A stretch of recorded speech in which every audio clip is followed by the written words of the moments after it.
everyone, Comic Reviewer here, this time reviewing on issue 2 of Ultimate Spider-Man. Now as you know, the original run of Ultimate Spider-Man was the starting point of the original Ultimate Universe, and I know we are going to get a totally different new Ultimate continuity that is going to have a much older Peter Parker with Mary Jane. And the cover mainly has, Spider-Man getting ready for action. And let's go on the story.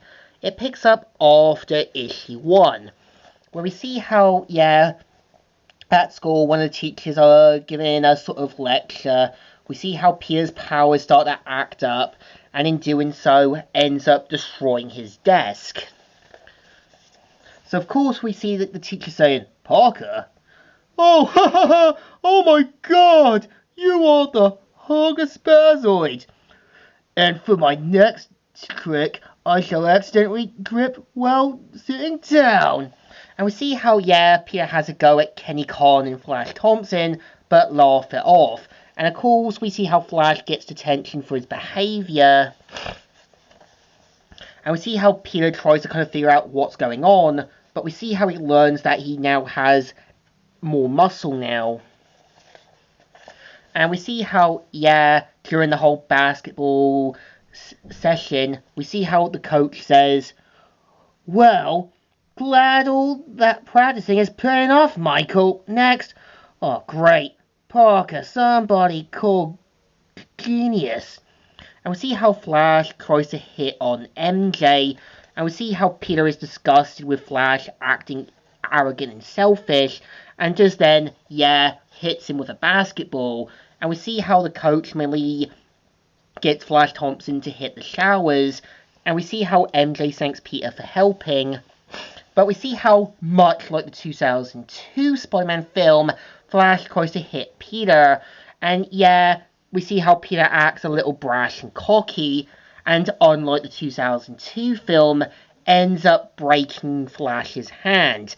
And I think it's also implied the reason why Peter didn't go too far in the 2002 film. I think it's implied that, Tobey Maguire, Peter Parker, realised how much strength he had and didn't want to go too overboard. And we see how, at the Osborn estate, Kenny Khan and Harry Osborn are talking, and he kind of lets Harry know about what happened to Flash's hand. And in doing so, we see how, Norman Osborn finds out what's going on and wants to talk with Harry, and says that he wants to invite Peter to Oscorp Industries as a way to make up to him. And even saying, "Good, see you kids after school." Okay. And we kind of see how, after getting a phone call from Flash's parents, they want $2,500 for the hospital bills, and we kind of see how, Peter realised that because of his screw-ups, it's something that he's going to have to try and work away with. And we see how even Aunt May and even Uncle Ben call Peter out for being reckless and stupid, and we see how, after insulting them, leaves off in a huff. And they know they're going to have to try and find a way to kind of work this out. So, of course, we see how Peter wakes up, decides to kind of go into an abandoned warehouse, and, of course, does a little more training in that with his powers. And we see how he lifts up a whole abandoned car by himself, and Peter says, "I am Hercules. I love the freaking spider." And we see how, he realises that he has other different abilities. So we kind of see how Peter meets up with Aunt May and Uncle Ben the next day to apologise. And we kind of see how even Aunt May asks Peter why he isn't wearing his glasses. And we see Peter saying, "Oh, hey, I guess I left them upstairs." So we kind of see how, at Oscorp Industries, we see how Harry shows Peter around the place, and we see how the ultimate version of Doc Ock is actually a lab scientist for Oscorp Industries. And we see how, Doc Ock meets up with Peter, and we even hear him saying, "I hear you're quite the talent in the science art."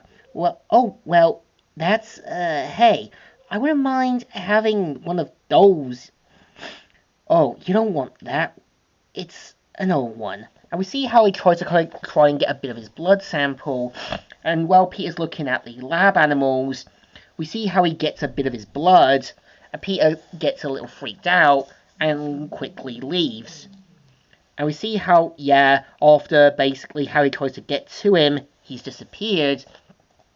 And we see how Doc Ock and also Norman Osborn's assistant figure out that Peter's powers have become a bit more stabilized now.